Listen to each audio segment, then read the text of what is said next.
The Graphic Histories Podcast. I got bitten by a radioactive bug. I tried an experimental drug. Went up for a stroll on a gamma testing range. I found an enchanted Eureka. I made a serum that made me small. I modified the serum so it would make me tall. Radioactive isotope in my eyes. Dying alien helped me accessorize. I gained the proportion and strength of a spider. Now I'm invincible and I can fly. I lost my sight, my other senses were heightened. I'm gonna put on my pajamas and go fight crime. Welcome to the Graphic Histories Podcast. My name is André and I will be your podcast host. Big thanks to Luca the Mock for our theme song, Superpowers, and big thanks to you, gentle listener, for tuning in once again to another show. Today in the show we have J.K. Woodward. I have these conversations, and I like to think I find ways to connect with my guests in every way I can. I like to get the whole story of their lives and get a flavor for their inspirations and where their style specifically comes from.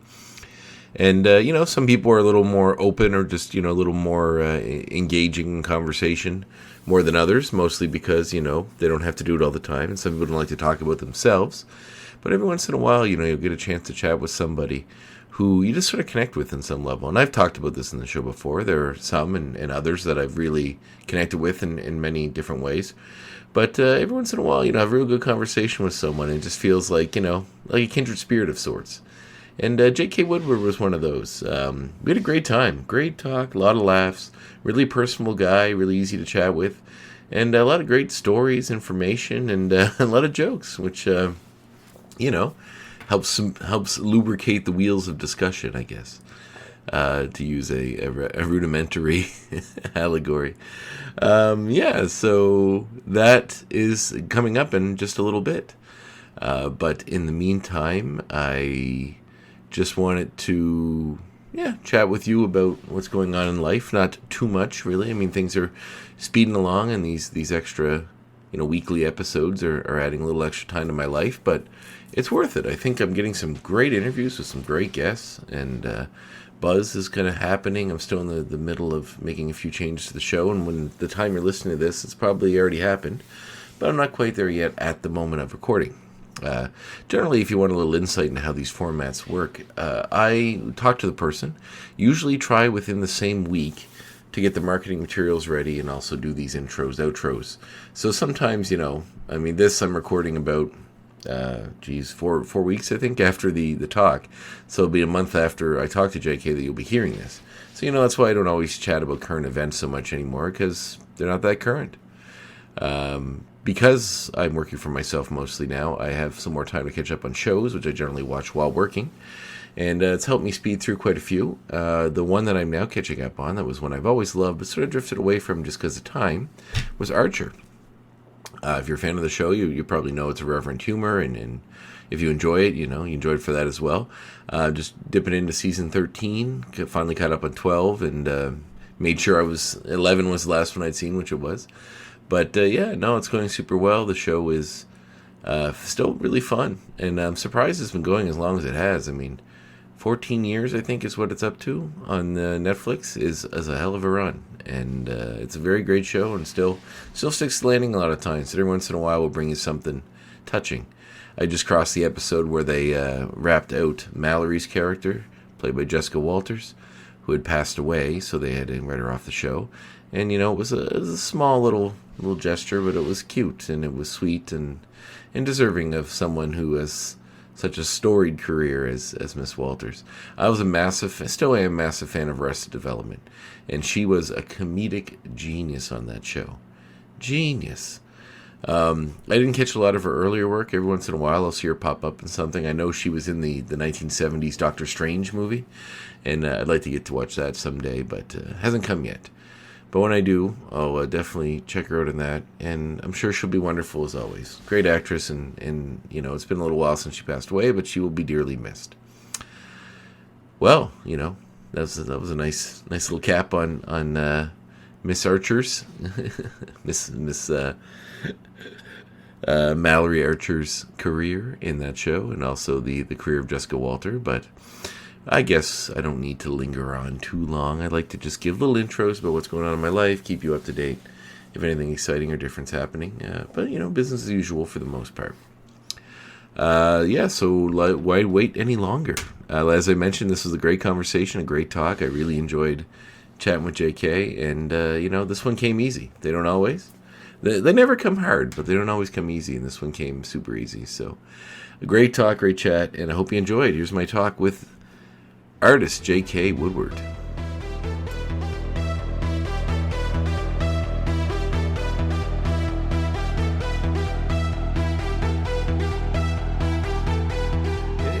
Hey, how are you? Good. Yourself? Excellent. How's the day finding you today? Just another day. Another day in the comic mill. Feels like that sometimes, huh? Only 7 days a week. Where are you calling from? I mean, I'm in New Hampshire. Oh, okay, we're not. Excellent. And how's the weather down there? Freezing, finally. I mean, it was raining like a week and a half ago. It was ridiculous. I was like, if we're not going to get winter by mid-January, when are we going to get it? Now it's finally arrived, huh? Yeah, now it's bad. It's here with a vengeance now. But yeah, it's weird because like I'm in Nova Scotia, in Canada, and our weather hasn't been too bad. It's been cold-ish the last little while, but like up until like a week or two ago, it was pretty warm, like plus days all day. yeah, So yeah, it seems to be where we're at. I've only been here a couple of years. I used to live in Long Beach, California, so I'm getting used to it. But, that's quite a shift. Usually, like back home right now, it's probably 60 degrees, 70 degrees. Is that where you grew up? Like, is that where you were born? No, I was actually I was born here in New England. I was born in Massachusetts, actually. Oh wow! And I've traveled all over. I lived in Frankfurt, Germany for a while. I lived in London. Lived in Greece for a little while, and New York for 4 years. And Long Beach, I lived in twice. So I think I like that place the best. That's what I call home. Yeah. Even though I'm here now. Keep circling back. Yeah. Awesome. I'll be back there again. Did you always have like a roaming spirit? Is that why all the travel, or is it just related through family? Or I left home early. I left home when I was like 16. And then when I was 19, I up and moved to Los Angeles, to Hollywood at first, before I ended up at Long Beach. And then it just seems like every couple of years I get the itch to go somewhere else. And I have a job where I can do that. Mm-hmm. So, I can draw comics anywhere and just scan them in and upload them. So that's the beauty of the industry now. Like back in the day when I had to sit in like I kind of romanticize those days. You see like the clips of like the Marvel offices where they're all sitting there with like the tiny caps on and the things on their arms, and everybody's wearing a tie, like Kirby's got a cigar just working away, and like, I feel a little ripped off because the 13-year-old me used to dream of the bullpen. Yeah. And there's no bullpen. It's lonely sitting at home all day. Everybody got a taste for it during COVID. But that's my life for the last 20 years. Yeah, I'm sure if you ask them, they probably wouldn't say it was all sunshine and roses either. Just see, I think like we, as comic people, we kind of want to surround ourselves by other comic people, and we always assume that like all comic people are like us, and then like those guys were probably like I think I've talked about this a few times, but they're mostly like it was a job. So I don't think they really approached it like, and I really doubt Jack Kirby or any of those guys were like going home and just reading other people's comic books. Like it was probably just he would go and do his thing and then.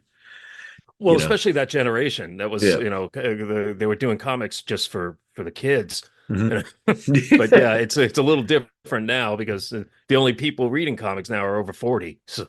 Yeah, pretty much. And like, all the way it's being consumed by everybody else is either like these scholastic sized smaller editions or through movies and cartoons now. That seems to be the bulk of it. Games. Yeah. Yes, right. The games. I forget about the games. Yeah. Although I just finished the new Spider-Man game and it's amazing. Those things are like insane. Like the idea that you could have, like, it's basically the best Spider-Man movie I've ever seen as a video game. Oh, they're fantastic. They're insane. The amount of the level of detail. Yeah, I've seen some of them. I don't know. Gaming is my blind spot, my nerd blind spot, because I just don't have the time. I'm working all the time. So there's no chance to actually everything I have to enjoy, I have to enjoy passively, like podcasts and stuff while I'm working. Yeah.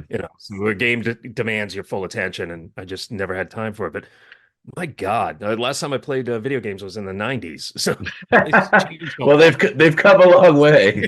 I know, because they are like they get the vignettes and they're story driven Yeah. as opposed to like a screen setup level kind of system.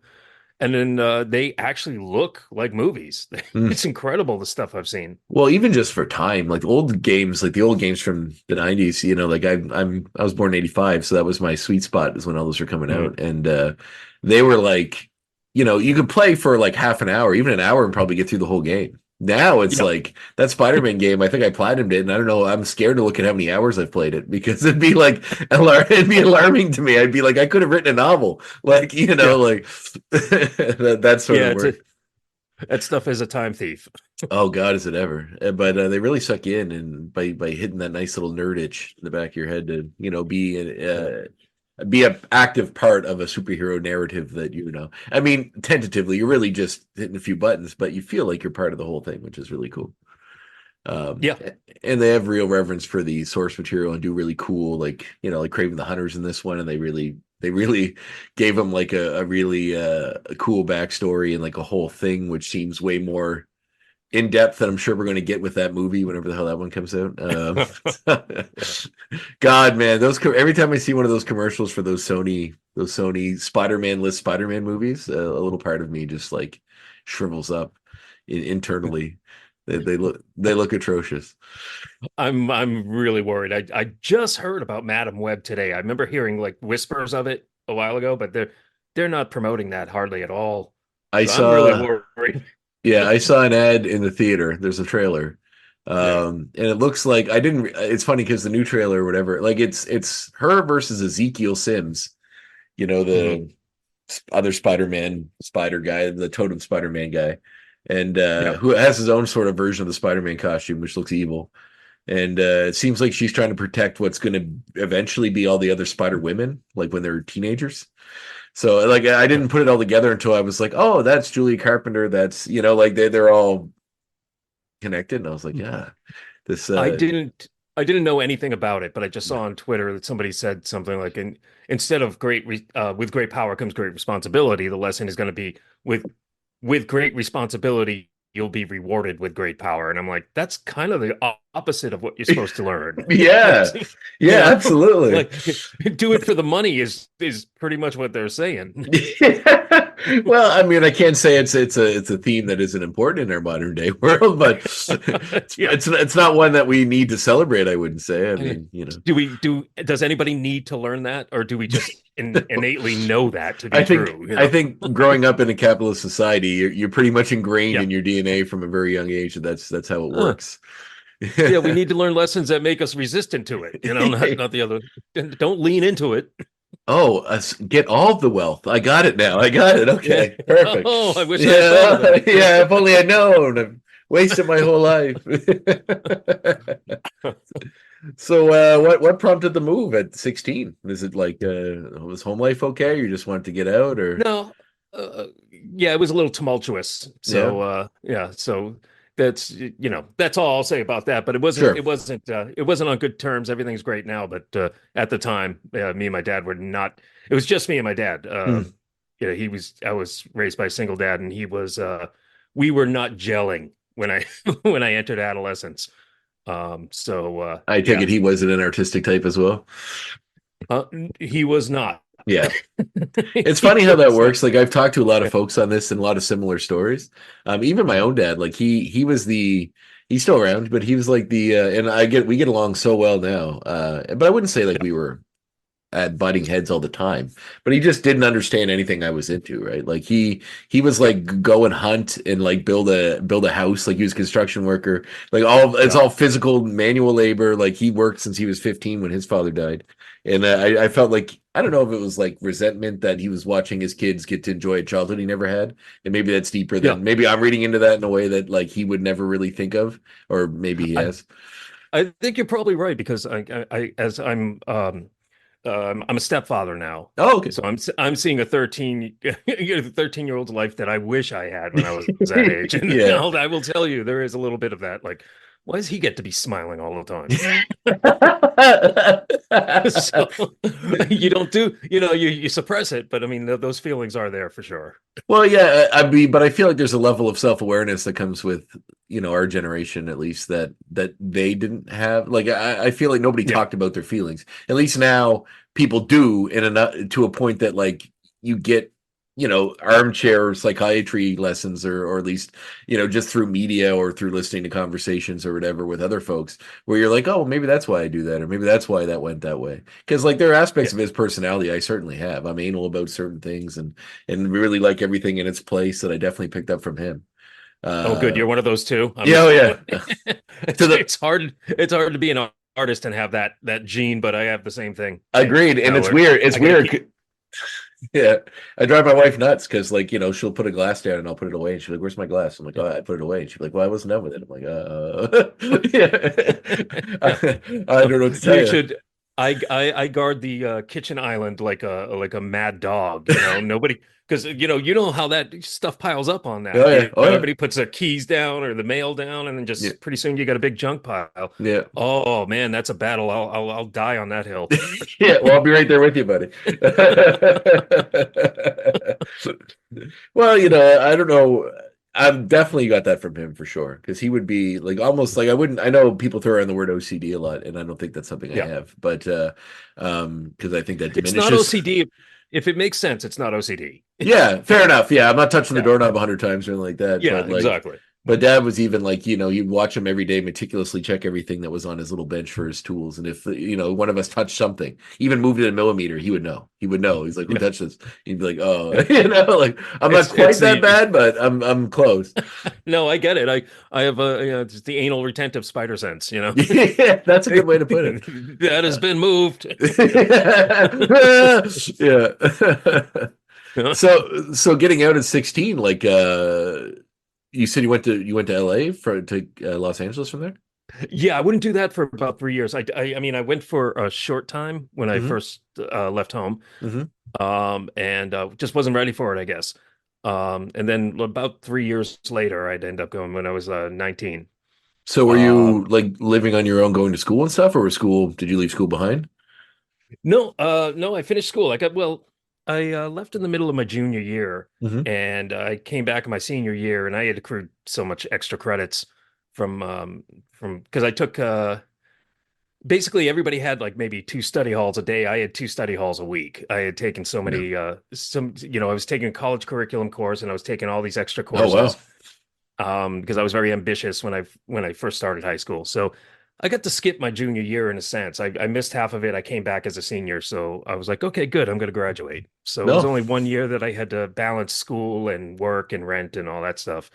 So I did it. And then just kind of took a year where I wasn't doing much of anything except working and, living, and decided like, this is getting pretty stagnant. Why am I still here? Let me try LA again. And then, that kind of changed a lot of things for me. During perspective. Well, during that time, I assume you were drawing or painting and getting into that side of thing as well? Yeah, I'd actually put comics down for a while. I actually didn't get a start in comics till I was 30. No. So I'd spent my 20s, probably partying too much. It was Hollywood. I was 20 stupid years old, Is every party in Hollywood like a movie party? I assume like I mean, maybe TV is ruined it for me. Not with the folks you're hanging out with, but like with the people I was hanging out with. Like it just seems like it's such a part of like I'm a big movie guy too, so it just seems like it's such a part of everything that like it seems like it'd be hard to avoid. Like I've talked to other folks that live in LA, and they're always like, it's just there if you're a part of it, but if you're not, it's just it's not something you see every day. Yeah, if you're if you have the energy of a 20-year-old, then you're gonna partake of just about any experience you can get because it's there, and you can go to work the next day with 2 hours sleep and be fine. Yeah, and I miss those days. Yeah. God, boy, is it not like that at 50. Well, like I'm zeroed in on 40, and my wife's over 40 now, and everybody keeps telling me because like I used to always brag I never get hangovers, and I still haven't yet. But everybody keeps telling me once you hit like 40, it's going to get you, and I'm like I'm just waiting for the other shoe to drop. So Yeah, I've always gotten hangovers. yeah, For some reason, I never guess I'm have. just lucky. But Yeah. but they are certainly they're like 2-day ones if Oh you yeah, overdo it in your 50s. 40s wasn't that bad. yeah. I didn't feel any different than I did in my 30s. And then 50, it just kind of all started. I'm 53 now, and the last 3 years I'm just watching myself fall apart slowly. Oh, oh, wicked! I look forward to this. Yeah, this sounds great. Yeah, no more Superman when you're this age. Yeah, I But just yeah, look like. that was that was my 20s. That was but I was also doing like canvas painting. So I was Mhm. kind of finding my voice artistically and doing like a bunch of different stuff. I even like did the gallery scene like later in the 90s Mhm. in NoHo, just small galleries and stuff. And it didn't really sell much, wasn't making a living. I still had a day job, but um it wasn't until the end of that decade I went to Germany to work for a record producer there, No, and cool. I ended up doing a comic called Flesh Angels, which was part of a part of the CD. It kind of came with it, but it was in a comic book form, but it was really just a series of paintings with this kind of spoken word over it, like prose, just Mhm. dictated and written down over it. And so it was kind of a comic. Some people saw that, and that kind of led me back into comics. And when I would come back to the States, that's what I would end up doing. I think wasn't until like 2003. I think I did a couple of 12 pages in an anthology series, and then right from there went straight to IDW with working with Max Allan Collins on I think it was CSI New York. Oh, right. Uh, So, what was that yeah. like to work on? I'm always curious about these because I've talked to a few folks that have worked on those sort of like Ed Brisson was on the show, and he did Hmm. like I think it was like the Sons of Anarchy comics, and there's I've talked to like Troy Little who's worked on the some I think it was like the Ghostbusters or one of those other ones. So I don't know. He works on Rick and Morty. So like, the different adaptation books, like the Hmm. CSI comics seem interesting to me because I don't know how much comics always seem like an action medium. And I just feel like Yeah. CSI isn't necessarily the most action packed, I guess, in a way, but Well, it's a lot of subtle action, mm, a lot of talking heads to be sure, but a lot of mhm. subtle action, kind of and the scripts were uh intense. And I don't know if this is Max. I've only worked with Max at one time, but I Mhm. don't know if this is his writing style, if he's sort of an Alan Moore type, Mhm. or if it was just because it's CSI. But there's a lot of subtle action, like them spraying the solution over something and seeing the blood, and then using certain instruments and things like that. So there's a lot of kind of close up on hands and stuff that I didn't enjoy as much as say like the shots where you pull out and the landscape shots and the setup panels and the city stuff. There's a lot of great things to do, and there's a lot of things that are just monotonous and tiring. Well, that's crazy that it was But that Collins had done that because like I'm a huge fan of the movie Road to Perdition and the graphic yeah, novel it's based on. yeah, Like, seems interesting that he would go into something that seems so I don't know mainstream. I don't use the term mainstream, but like a CSI property. So yeah. interesting. Yeah, no, it was strange. I never expected to be working with him, and then I went right to Peter David right after that. Another guy I never thought I would work with. I'm like, I'm like, I'm not getting rich, but I'm winning the lottery with working with great writers. Yeah, for sure. David must have been a joy to work with, I'd imagine. Seems like anyone that has nothing but nice things to say. So Yeah, no, yeah, then that was he he was he was hands off unless you wanted him to be hands on. I would like call him all the time with questions and ideas and what if we did this? Can we do this? Can we do this? Or what did you mean by this? And um that was before cell phones really, or before I had a cell phone. So I would just be calling him on his landline at home and asking a million probably annoying questions, but he was always very gracious with it and a joy to work with. well, And Fallen Angel was a great property to work on. I would still be doing that if IDW was willing. right. Um, as far as like bringing the painted medium to comics, I mean, what has that transition been like? Like, I mean, I because like there's so much detail involved with painting, and especially your work as well. Like, how do you manage to get the amount of detail you get into on the time frame that comics requires? Um, I was not sleeping when I was working on Fallen Angel. The first 5 issues were painted, and then I went to a much a more pen and ink and color style. But I was doing all 3 jobs, penciling, inks, and colors. That was slightly easier than painting, but not much. Uh, Basically, with painting, you're doing like 3 pages a week, and they could take up to 30 hours or above. I don't think I've very rarely come in under 30 hours on a page Wow. that's fully painted. It's a lot more work. It's like 3 times the work of doing a pencil and ink, I would say. Um, and yeah, you end up doing 100-hour work weeks. I mean, it's just the way it is. That's why I'm saying when I say I'm busy all the time, that's pretty much why, you know. I Wow. know I try to I try to kind of meander, kind of just pivot my career more into covers. A But lot I of mean, folks do that in that dabble, yeah, not dabble, but that work in your medium. that's more doable because you can do a couple covers a week and work maybe an 80-hour week or Mm, 70-hour week, which is still overtime for most people, but it's not so bad for an artist. I mean, a lot of artists work long hours. yeah. Um, but you know, that's not always there. That's not always reliable, and you do kind of lose your shine if you don't do sequential for a Mhm. while. People forget who you are. They don't really care about the cover artist as much.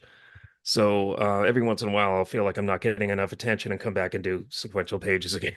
That's interesting. That's kind of a good point because I never thought about that. But I was literally reading. I think it was Al Ewing's Hulk run there, the Mortal Hulk, Yeah. and Yep. Alex Ross did all the covers, and I was like, but everyone. It seems I was like, wow, it seems like he's mostly just doing covers now. But then he'll put out like that Fantastic Four book, that's just Yeah. an all painted version of a story. Then everybody's talking about him again. Yeah, You yeah. know. So yeah, you're right. It's just like every once in a while, Yeah. something to bring you back into the forefront. Did you Yeah. have Yeah. like paint comic inspirations growing up? The people that worked in the Yeah. comic medium that were painters? Alex Ross, I discovered later. I discovered while I was living in Germany. Hmm.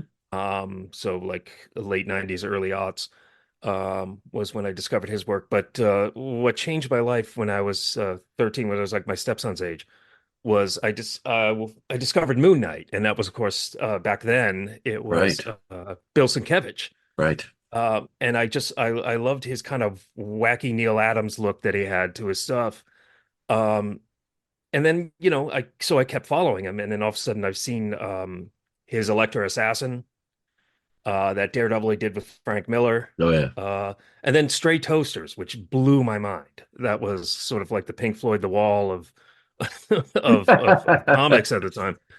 And it was just some incredible imagery, and I was like, you can do this in comics, And then of course McKean, I yeah. discovered some of that stuff, like Arkham Asylum was just beautiful, and I was like, this is what I want to do. If I had known how much work it was, and how it would kind of it's almost a curse if you introduce yourself as a painter, that's all they're ever going to want you to do. And I Yeah. keep trying to pivot back into, like, pencil and ink stuff, um so I could have a little more time, a little more work-life balance, and it doesn't happen. Especially, another curse is if you can do likenesses, that's all you're going to get, and not every Yeah. artist can do it. Y- So that became something. But I mean, yeah, those were probably my influences, probably more than anybody else. Bill Sienkiewicz, just and my stuff looks nothing like his. I do kind of photorealism, I'm more like an Alex Ross guy, um, but I was always amazed with what he could do. Yeah. It's funny you mentioned McKean because McKean's always been one of those for me as well, but Sienkiewicz as Yeah. well. I just learned how to pronounce his name correctly maybe a year ago. I think it's funny when he Well, gets to the. he has the Oh, phonetics on his website, oh, does just for he? that Oh, reason. Yeah, I think I said Senkowitz forever. yeah, Because like when you're young enough and you only know these guys through reading Wizard magazine or whatever projects you're seeing them in, you're just yeah, taking a stab at it and yeah. hoping that you're There right were until somebody corrects you. Yeah, there weren't podcasts and YouTube back then, so like, you never heard it pronounced unless you went to a con. Right. But yeah, I said Sienkiewicz until I was like in my 20s. Yeah. I reached out to him, but I never heard back. I'd love to have him on the show. It'd be amazing. McKean would be a dream come true too. I really discovered Yeah. him through Cages. I think it was that I graphic was novel gonna he put I out. was gonna ask if you'd seen Cages. Yeah, Yeah. that was his Stray Toasters. I mean, as far as I was concerned, that was Yeah. just brilliant stuff. I love it when they they let them off the chain and they're not working on a property and they're working on something that just comes out of their head, you know. Yeah, it kind of seems like that indie director mentality that comes up where they're like one for them, one for me, where they do a Yeah. bunch of work on some project for a while, and then that allows them to get to do the one they really want to do. Yep. For every King Kong Godzilla, I'm sure that Adam Wingard gets to make, we get some other cool little indie horror movie he wanted to make in between, that sort of thing. Yep. No, Cages was like, it was when everybody seems to have someone in their life that introduces them to the weird, different stuff. I mean, we all get the mainstream stuff fairly easily because it's everywhere. And well, as comic fans, I guess. Yep. But like when you start getting into, I had a friend that introduced me to like Box Office Poison, which I had Alex Robinson on the show recently. Alex Robinson. Yeah, I have had him on the show 2 episodes ago. Oh, really? Well, it was. Oh, he's awesome. one of my favorites. He was a dream come true. I've got like, I'm looking at original pieces. I can't turn the. Oh, really? I've got like some of his original work on my studio wall. Yeah. Awesome. Yeah, I just I just reached out to him and he answered me back, same as yourself, and I got a chance to talk to him, which was a dream because like that was one, like Moon Shadow by DeMatteis. This one, Yep. That was one that I just like that blew me away when I first seen it. A friend introduced me to. Cages was another one. Chris Ware was one of the later ones, but that's one that I went all hard into. Like all of his stuff is amazing. But yeah, no, it seems like you need someone to introduce you to that. But it's weird when you get guys like McKean who do like a mainstream book like Arkham Asylum, because I was always a huge Grant Morrison fan. Yeah. So obviously that brought me to the yard. But then I saw the beautiful artwork and yeah, if you're of the right mind and you find the right artist, and you usually find them through an IP that you enjoy, Yeah. whether it be Batman, whether it be Moon Knight, whatever. But yeah, if you're that kind of a mind, you have to see everything they've ever done. Mhm. And then that leads you down some paths that can actually lead you to some of the best comics ever done. Yeah. That you would never know about. Agreed. I even just like the art styles that like you gravitate towards that, maybe conventionally you might look at and say like, well, this doesn't seem like, what you would expect from comic book art. But like Frank Quitely's an example I use often. Like there's something about his art just captivates me every time I see it. And I don't know why, but I love his stuff dearly. And that brought me to like Flex Mentallo and old stuff that I managed to track down and get to. And it's gorgeous stuff. Quietly reminds me, like he looks like he'd be at home in heavy metal. He looks like kind of like a Mobius kind of, that ilk, Yeah, I've always enjoyed his stuff. Yeah, Steve Dillon and Paul Galusi were other ones too that I used to always like. The big eyes and the way they would draw. That it just seems unconventional, but I don't know, something about it. I think maybe it's because you see the standardized superhero tropes in art so often that seeing something different is a novelty to you and something you can latch on to. Yeah, I think you're right. I mean, in the 70s and 80s, there was a house style to DC and Marvel, and that seemed to get abolished in the 90s, but we seem to somehow find house styles. Like in the 90s, there wasn't really a house style. They let the artists off the chain a little bit, but they all were doing Jim Lee, Liefeld type stuff. Yeah. Because that's what was working. So it's nice when you see somebody that just bucks any trend, Yeah. because there'll be one or two rock star artists, and then it'll be like a group of people doing the same kind of work as them. Yeah. And you want to see the guy who's not doing that, because that's where, Well, that's true. Like if you look at some of those old volumes of like, I don't know, the old Superman comics from back in the day, like, obviously the styles are different, but they're very similar in a way, like you look at Infantino or like Swan or some of those guys, and like they're all definitely were sticking to a format that was unique to them as far as like the nuances go, but the actual styles were all very similar. And somewhat it was a lot. The differences were a lot more subtle, but if you look at guys like John Romita, Gil Kane, John Byrne, they have more in common than they do. But later it would just kind of blow open. They were just trying anything to keep people interested. Yeah. And then that's where you would find, like 90% of it might be shit, but you'd find your breakout artist and go, yeah, that guy. That's the guy. Yeah. And then you just buy everything they do. That's the one. Yeah. So were you always painting like from a young age? Like when did you start painting? Yeah, well, in fact, in high school, I think my freshman year, I started painting jean jackets, like bands, like album covers on the back of jean jackets for money. Because I couldn't. I was young enough where I couldn't legally get a job yet. It didn't stop me. There were odd jobs I was doing, just anything to pick up money here and there. And then I discovered like well, I can do artwork. How can I make money? And I saw some guy who had an Iron Maiden jacket. I'm like, who did that? And he was like, oh, he doesn't do these anymore. And I'm like, good. That's what I'm doing. Whoa. And then all you have to do is one or two really good, and somebody's walking around high school with it, and if it's an Iron Maiden jacket and they see Eddie, they're going to be like, oh, I want that. If they're an Iron Maiden fan, and then hopefully the guy has the presence of mind to say, oh, we'll talk to Woodward. He'll do it. What was the most popular album cover for jackets at that time? It was by, well, Ride the Lightning had just come out. I'm aging myself. So there was a lot of new Metallica excitement, but I think out of all of it, Iron Maiden was king.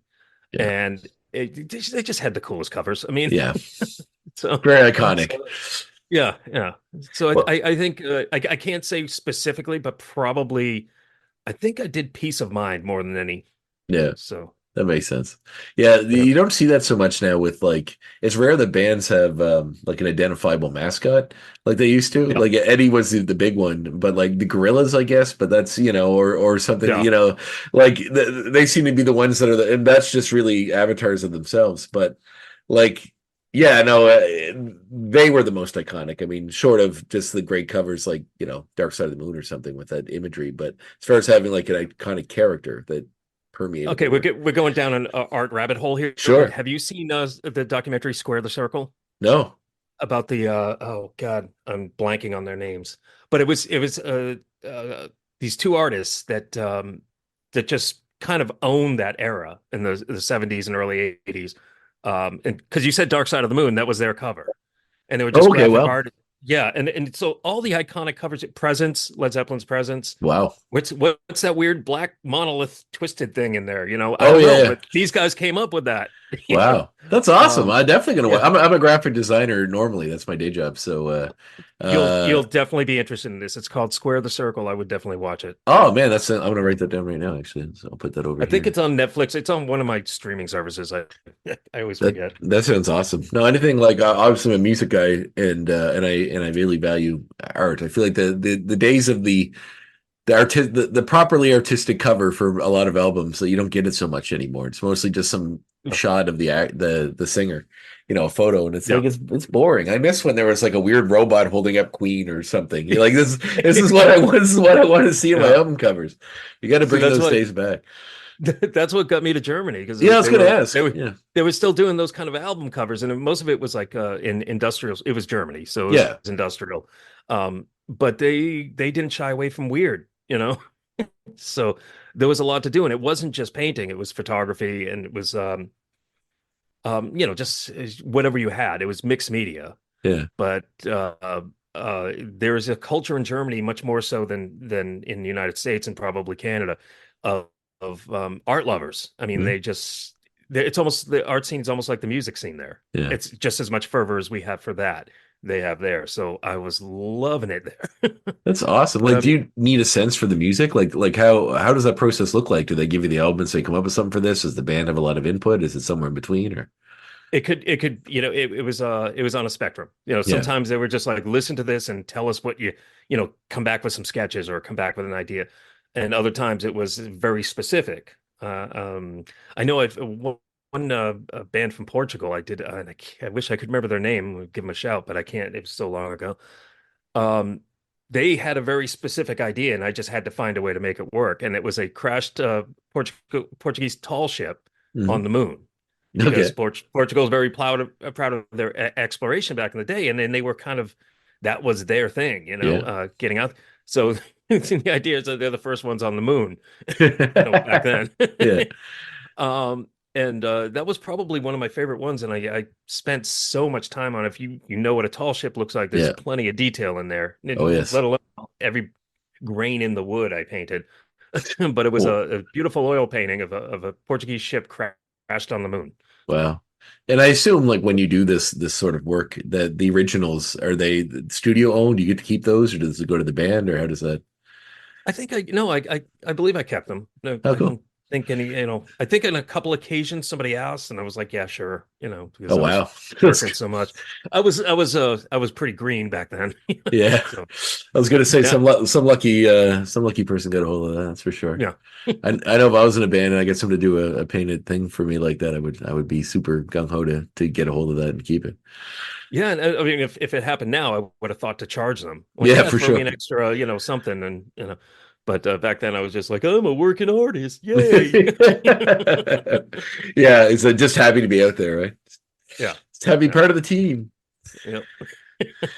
Cool. So I'm just looking at some of your recent work. I mean, I see you worked on quite a bit of Star Trek stuff. Oh yeah, And that actually started almost 20 years ago. I think my first one was in 2006, and then around 2012, I did Star Trek Doctor Who, and it's just been all Star Trek since then up until 2020. well, when you Uh, mentioned the if you can do faces, that's all you're yeah, gonna do. And yeah, so never be good at likenesses, because that's all they'll have you do. yeah, well, so the Doctor Who spin-off stuff too, or the crossover stuff too, you can, beautiful work for sure. All right, so I watch both shows religiously, Yeah. so like it's so ingrained in me that that was definitely I was having a lot of fun. Unfortunately, the deadline wasn't what I thought. Remember, I told you 3 pages a week. Yeah. They always promise you that, which is a 6 week schedule, so you want to get the first couple done before you even Yeah. solicit it. But what happened is it went to a 5 week deadline, so I had to rush. Then it went to a Oh, 4 week, and I was just oh, it just sucked the fun out of it. yeah. But all said and done, it was a great experience. I'm glad I did it. I really enjoyed it. And actually, I issue 8 almost didn't come out on time because I was in do you remember Superstorm Sandy in Yeah, yes. 2012? Yep. Well, I had just moved from Queens. I was when I lived in New York. I just moved from Queens over to Long Island, and where I was like about 3 blocks from the ocean. Hmm.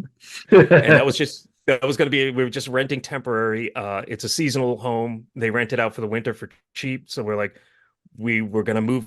We just sold the condo, and we moved there for just 3 months or so. And then we were going to go to Los Angeles, and we were going to drive cross country. We were just going to save a little money. We weren't there for 3 weeks before the storm hit, and we lost everything. Oh no. Everything.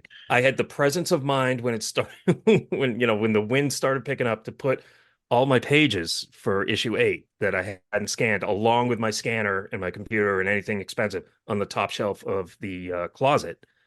But there wasn't time to save anything else. And I'm like, where can I put everything else? I'm trying to figure out where I can put things up high.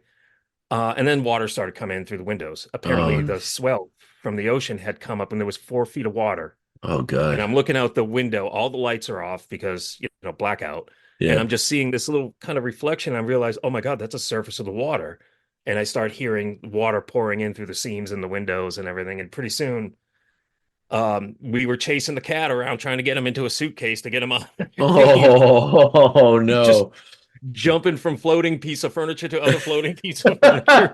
Oh no. Absolute chaos. And I was like, Jeez. thank God I put that stuff up there, because I had those pages, and as soon as I could get back to the city where my studio was, I scanned them in and sent them in. It's like, oh, I've lost everything, but at least this is done. I had to pick up the piece of my broken life, but you got your pages, so Yeah. enjoy. I wish I had another change of clothes. Yes, yeah. Well, I had good force, but that's the a mark of a consummate professional. Like I don't need to wear all the rest of the stuff. It's like the wedding albums, so whatever. That can all get ruined. But Oh, the work needs to say. I think it was a Gil Kane artist edition I had. I Oh lost almost all no. my Yeah, I know. Luckily, I had some stuff in my studio still, so I Yeah. didn't lose everything. But I had that. I had just brought it from the studio. I had that Gil Kane artist edition. No, it wasn't Gil Kane. What was it? It was old. It was 2012. So it was one of the first artist editions, Yeah. and I can't remember which one it was. I think it was Spider-Man. I think it was a Yeah. Cosima or Gil Kane. Yeah. Go Kane. There's They the came out Spider-Man Go around Kane one. Yeah. Yeah. I might have that Anyways, one. I have a few of them. So.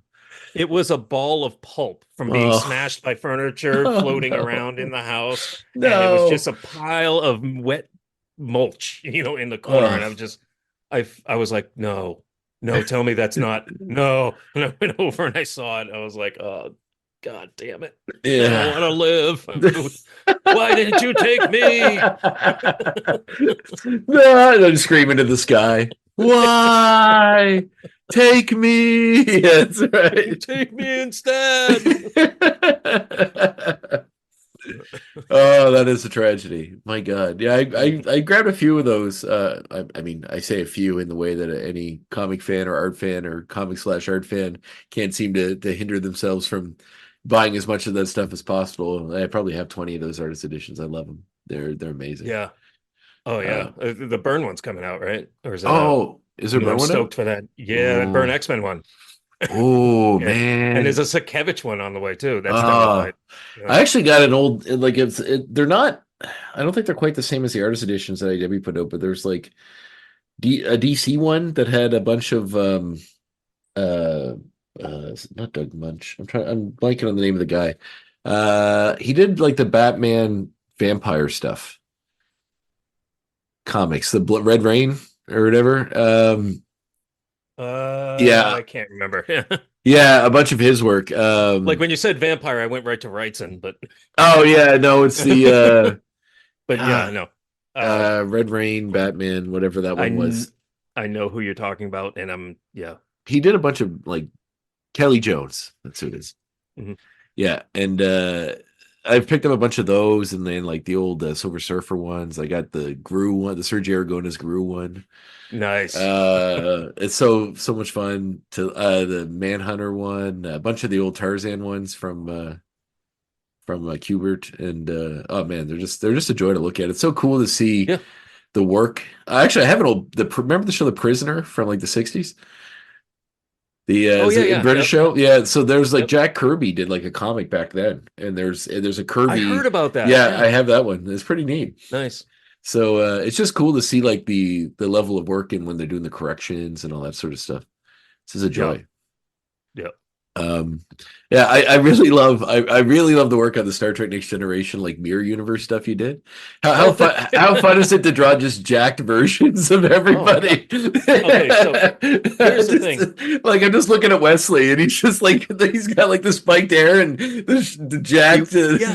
I wanted him to be like I wanted him to be me at that age. You know, I was very much into the Clash, and I was like the 80s punk with the the pins. Instead of pins, he just has these inexplicable metal round things on his on his uniform. You know, I made it look like he had bondage pants because he had these straps hanging off his pants, and it was meant to evoke the whole like kind of 80s punk look.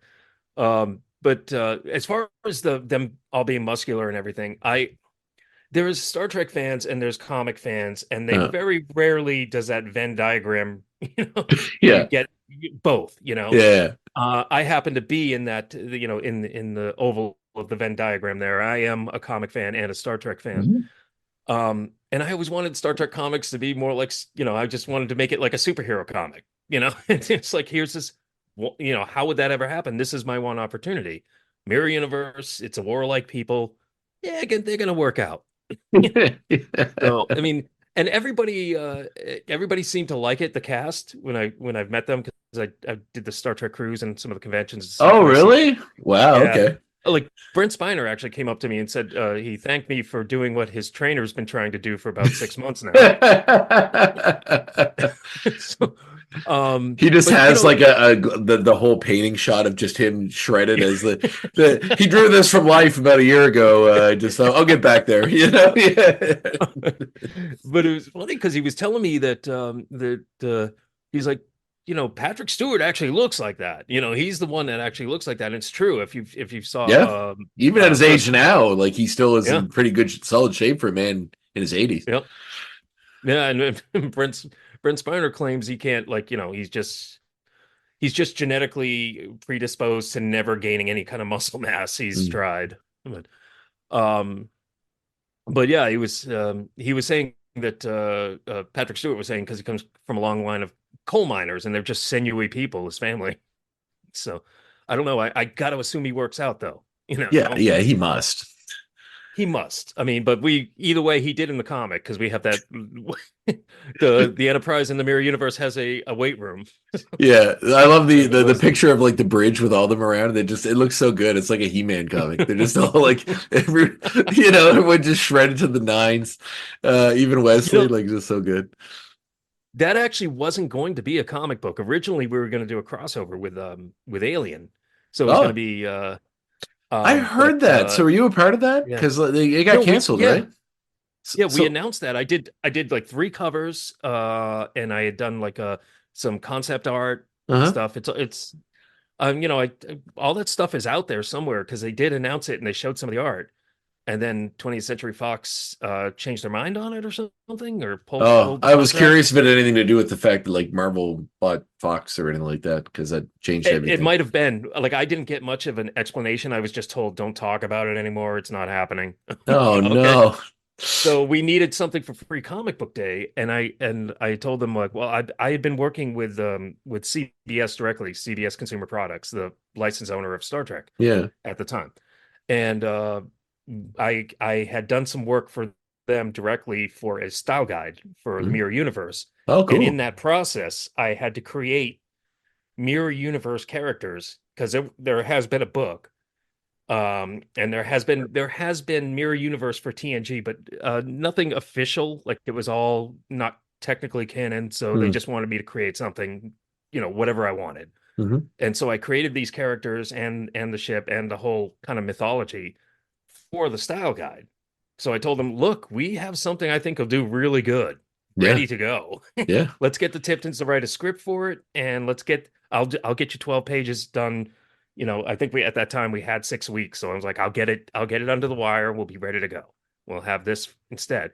If it does good, we can do a series, and we ended up doing it. And probably one of the most popular things, except for the Doctor Who crossover, that I've ever done in Star Trek. Really? Yeah, I guess at least it happened totally by accident. Yeah. Wow. Yeah, I have a friend of mine sent me a pic. It must have been one of your covers, actually, now that I think about it. That was like, is this coming out? And it was like must have been one of the ones that just got leaked online because he's a big Alien fan and a huge Star Trek Next Generation fan. So he was like, this is right up his alley. But I find it so interesting. Sorry, do you remember the image? I think it was the alien was on the top of the Enterprise. It was like walking on the top or something. I'm not sure if that was what it was, or maybe it was the tail or something. But it was one of the covers. I had one with Picard who was like mid-beam with his phaser out, and then there was a bunch of aliens kind of coming out of the shadows. I had one where he was on the roof, and a Romulan was walking by, and camera was on the floor looking up at the Romulan, and there's a thing about kind of like Wolverine Alone, the splash page where he's yeah, I did something like that for and then the other one was a nest in a Borg cube. That might have been the one. There's a couple, but I remember seeing that one. Yeah. Well, I find those crossover comics interesting because there's so many and they're so varied and strange. Like I gave him for his birthday the collection of the Planet of the Apes Star Trek crossover. Oh yeah, I did some covers for that. Oh, did you? Oh, they must be in the back. So I think they're all in there. Shoot, oh, that's awesome. That was one I really wanted to work on, but I think I was on City on the Edge of Forever. I was starting that or something. Oh yeah. I don't know why I didn't work on that, but I remember being really disappointed because that's another. Those are Planet of the Apes, man. I grew up in the 70s. Yeah, that was on TV. Yeah, that's what I watched. Well, even the title was like Primate Directive or something, which is like it's just sitting right. It's just sitting right there. They're like, you got to grab that. So Scott and David. Quick story about that. Yeah, that was how when you do design or you do pitches, you always have the one you don't want them to pick. You just like, this one's so ridiculous, this will be the one they don't pick, so they pick the one I want them to. Every time they pick that one. Primate Directive was that title. They're like, they're never going to pick this. They're like, nope, that's the one. Yeah. At time after you just doing graphic design, time after time, if someone wants a logo or something, and I'm like, all right, well, I'll shoot you 5 or 6 options. The first one is usually the one I love. The second one's like a variation of that. The third one's something a little different. Fourth one's something wildly different. And like the fifth one's just something I threw in to be like, here's some here's another option that's completely wildly different. And I really don't like it all. And 90% of the time it's that one that they take, and I'm like, what the hell? It's a trick we all use. I do the same thing when I'm doing concept sketches for covers. I'm like, this is the one they're not going to pick, and hopefully they'll pick the one I want them to pick. So I'm going to do a real shitty idea, and they're like, oh, we like that one, and it bites you in the ass every time. But you still got to do it. It must be because like they don't have an artistic bend, right? Like, I mean, maybe as an artist, you're looking at all these things, form and structure and all that stuff, or maybe even it's just a reverence for the characters that maybe like the people making decisions don't have. You're thinking in lines of color, color palette scheme and composition and balance, and they're going like, I don't know, I kind of like xenomorphs. This one has a xenomorph in it, so we show more xenomorph. And the thing is, they're usually seeing something as artists that we have a blind spot for. Yeah. They're usually right, as much as I hate to admit it.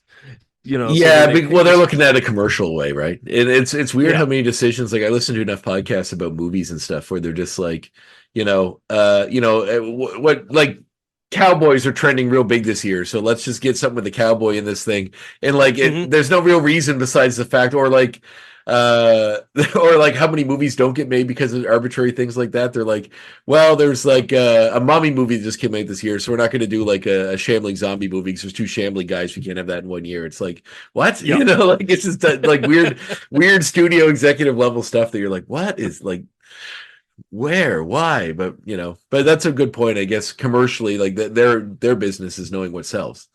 That's their concern. That's what's going to make somebody pick this comic off the shelf when there's 20,000 other ones, Yeah, and that's hard as an artist to. It's not going to be the composition.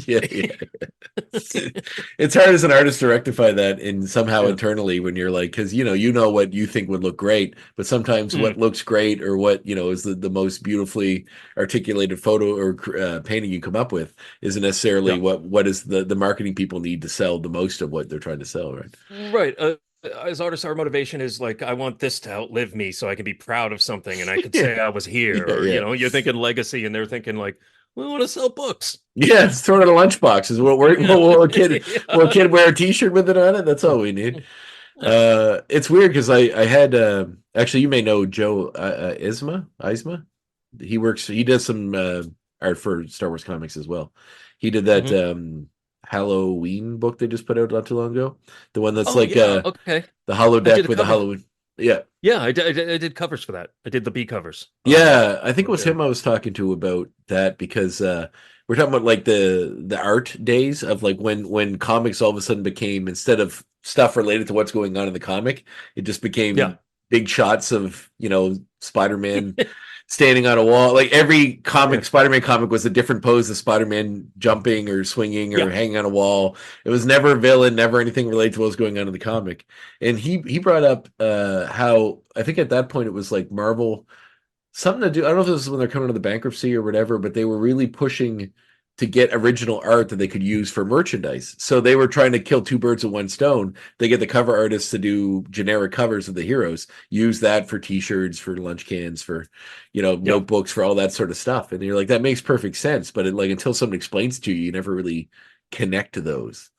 Yeah. In your mind. And that's that commercial aspect of it. I think it was it Hoffman that said like the problem with art or movies as art is the problem with movies is that they're art, and the problem with movies as a business is that it's also an art, and the problems with movie as an art is that it's a business. Like both sides, they work together, but they're always going to be at heads with each other because and every once in a while it works, but more times than not it's either art or it's business. It's a big box office success or it's a movie you want to see, and every once in a while you'll get one that can be both. But and think how rare that is. I mean, it's usually hindsight too. I was talking to someone about John Carpenter movies the other day, and I'm a massive fan of him, like every one of his movies. And it's like hardly any of them did well. They're beloved now, but at the time, people were like, The Thing didn't do well when it came out. Now it's like probably one of the best movies ever made.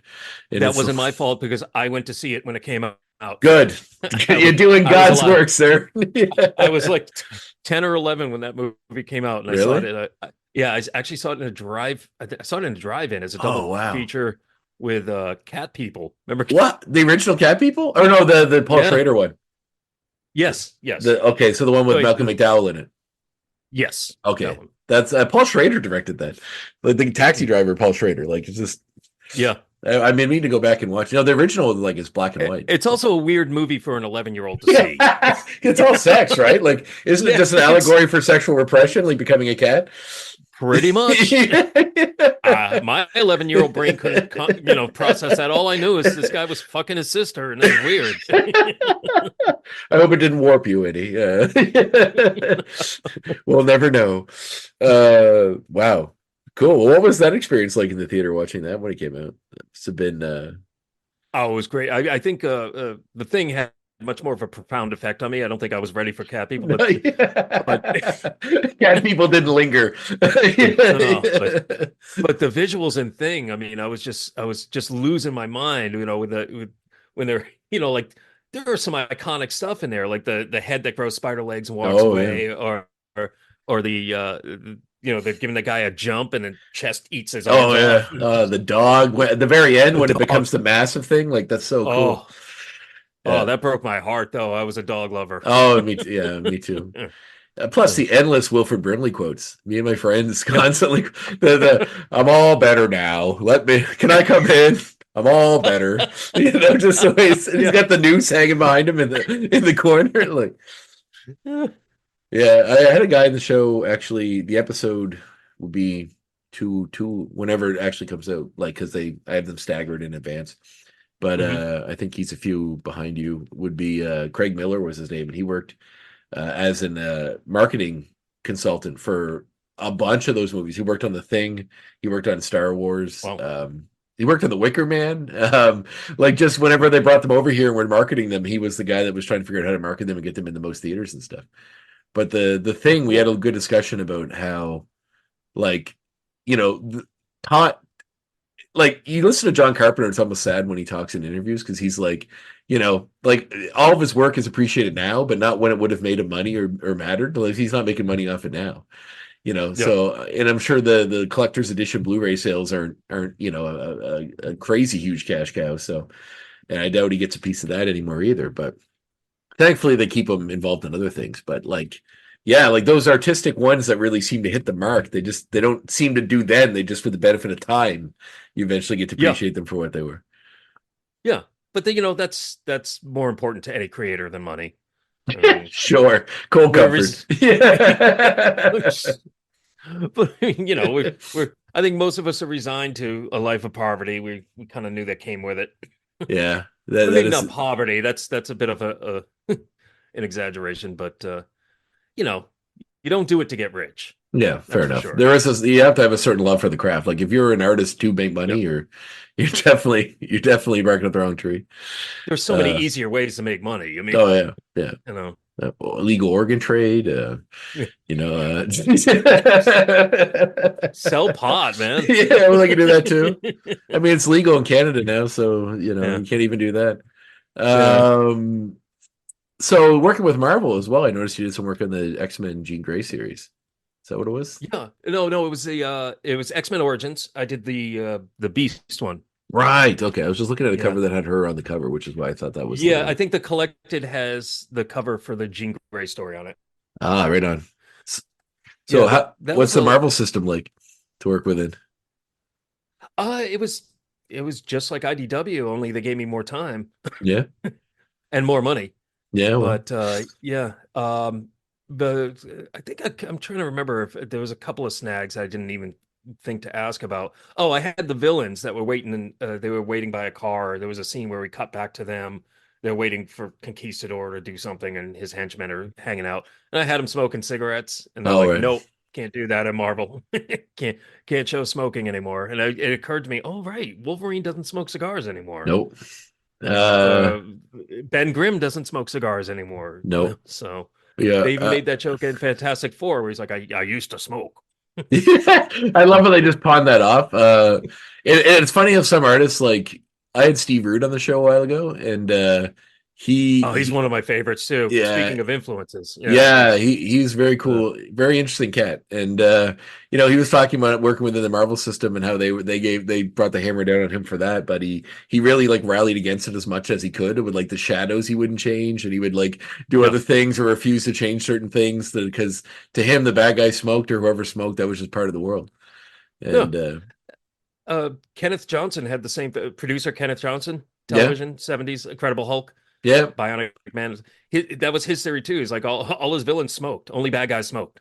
So Jack McGee would smoke in Incredible Hulk, but Bill Bixby wouldn't. yeah. It's funny. It's You know, funny it's how the like those weird, and I wonder how much it really affects the viewing. Like if it implants in you something that really hammers home the villainous nature of this character that he smokes. Like if he's yeah. self-destructive, of course he's a monster. Instead of just a guy that likes to smoke. Well, at the very least, he's not quite right. That being, I'm a smoker myself. I No, mean, that's all right. No not judgments. anymore, but I mean, I think I started when I was 13, and then I just quit smoking one day and just I was done with it. And now I allow myself, no more than 3 cigarettes a week. No, So that's that's as close to quitting. But usually I'll go a couple weeks and not even have one. I'm yeah. like it's just every once in a while I feel like smoking. So what's that say about me? Yeah. I mean, everybody has something, right? Clearly not addicted anymore. I'm past that part. But Yeah. let me have some nicotine for fun. Maybe it's about control. Like I don't need this. But It's habit. yeah. It's habit. The second I have a drink in my hand, that's when I want a cigarette. I don't know. Well, Coffee too. Coffee. They're triggers. well, that's the key. You just don't stop drinking, right? Then you can smoke as much as you want. Well, it's funny, like you're onto something here. when you think about like giving the villain a trait to make him villainous, like of all, like smoking's the only one. You couldn't, like, if he's an alcoholic, then it's just sad, unless he's like a mean one, and then he'll get his comeuppance when the alien kills him later or whatever happens. Like he's the drug addict of any kind, like say he's like, well, I guess like smoking weed in movies is a different thing, but if he's some kind of a heroin addict or something, that's just sad. Like you're not, he's like, it's tragic. Yeah, but there's no sympathy for the smoker. No. Lex Luthor's like, we'll take care of Superman. I just need a minute. And he's wrapping up his arm with the, like he'd be like, oh no, Lex, this man is broken. Superman's not your enemy. The heroine is, Lex. You know what though? Traditionally in movies, Coke can make you look like a villain. Oh yeah, no, yeah, you're right. You're right, 100%. Yeah, that makes you look like a douchey villain. That's the douchey villain. They did it in RoboCop. Yep. All right. Yeah. Yeah. That's the one. Almost everything in the 80s. If you wanted somebody to look like kind of a douchey villain, they'd be doing. Yeah, you're right. Cocaine, and it's still kind of something. There's always, like, anytime there's some girl who like has some boyfriend that's like is the dick. He's the one who pulls out the bag of cocaine at the party in the movie. Yeah, you know why? Because every time you meet somebody on Coke, it's never a good experience. That's true. It's always like, oh, would you shut the fuck up? Yeah. But when you're the one doing the Coke, it's plenty fun. But the person that's going to listen to you, they're going through hell. I used to work in an office, and there's this guy that used to come in, and this is like the ultimate in drug front. Like this guy opened like a coffee shop on the corner, and just this corner town that like nobody really would go to it. He suddenly started. He come in, buy all the sign stuff, because I worked at a sign company, and would spend cash on all of it. Like thousands of dollars in cash. He'd always come in with a different large man wearing like rapper kind of gear, and he was always like eyes bugging out of his head, like, oh yeah, good, And then the woman at the front counter would be like, well, he has so much energy. Like I wonder where all his energy comes from. And I'm just like, I know where it comes from. He's got so many interesting ideas about starting new businesses. He's like, I'm going to expand. He's like, he was there like after a week of being open. He's like, yeah, we're going to open 6 more locations all across town. And I'm like, you're just like, obviously this is the front. It's like beyond, like that's like I'm on the board of directors for a credit union in town. And like we have to go through these things where you watch like flag the money things, just like it's just to keep up with your designations, and they're all about the signs of like when there's laundering and stuff, and it's always like rapid expansion, using cash for everything. Like everything this guy was doing was like, it was like you just checked them off the list all the way down. Like and it closed because it was a drug front. So amazing. Well, what's next for you? What's on the horizon? I'm currently working on a horror comic with Ooh, awesome.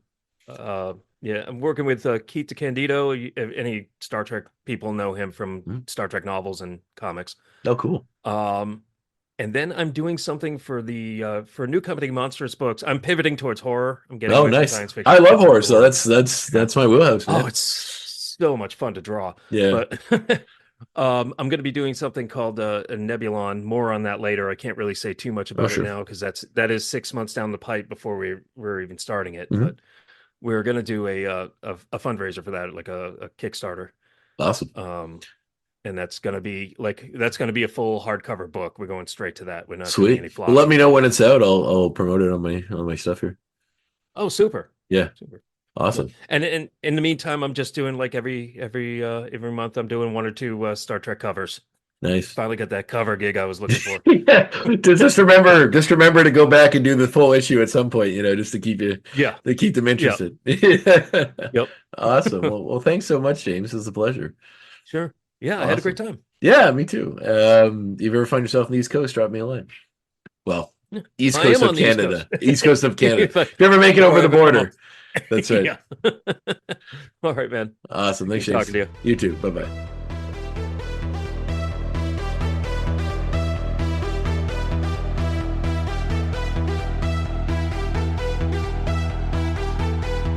There it is, my conversation with J.K. Woodward. What a great conversation. What a great dude. And, I really enjoyed that and had a great time. You talk to people in these interview formats and you kind of, it's impossible to become friends with some of the people because some of them live far away and some of them are people that not necessarily you're going to rub elbows with every single day. But every once in a while you chat with someone, you're like, man, I wish I could have a beer with that guy and have a few more conversations with them. So, hey, here's hoping maybe someday I can catch up with JK and we can chat some more about his work and whatever. Maybe even have him on the show again. I'm not averse to having people back on the show that haven't been on for a little while because, lives change, careers change. And, people have new stories to add to the toolbox. So, some of the early ones like Ed Brisson or any of those guys, I'd be happy to have them back on again someday and catch up with where they are and how they've come in the business. Guys like him have just gone nothing but up, straight up, and are still doing amazing work for Marvel. So lovely to have them on the show. But yeah, so we're going to keep rolling. We're going to keep bringing you some amazing guests and amazing conversations and keep that train a-rolling. Next up on the show, we have Bradley Charles Rader. Very excited to chat with him, doing some amazing work out there, and going to be great to bring it to you as well. I'm always a little hesitant to tell you guys about the next guest, just because sometimes things change. It's not always possible to get it in there, or you'll get another guest that needs to be on before the other. And because of that, sometimes it's difficult to keep it straight, but because of the scheduling, it's been going very well. And generally, I'm getting more and more confident to give you guys that information. So, as of now, our next guest will be Bradley Charles Rader, and very much looking forward to talking to him, and very much looking forward to speaking with you again next week. So, thank you for tuning in. Thank you for being a fan of the show. Please spread the word, rate, review, subscribe, and just share the post. Tell your friends if you enjoy the podcast. All of it helps to keep the show going and keep this train a rolling, which it is definitely a labor of love and a passion project of mine, and I'm so happy you're here for it. And let's go to the next chapter together. Thank you very much, and I'll catch you next time. The Graphic Histories Podcast is a proud partner of the United Federation of Podcasts.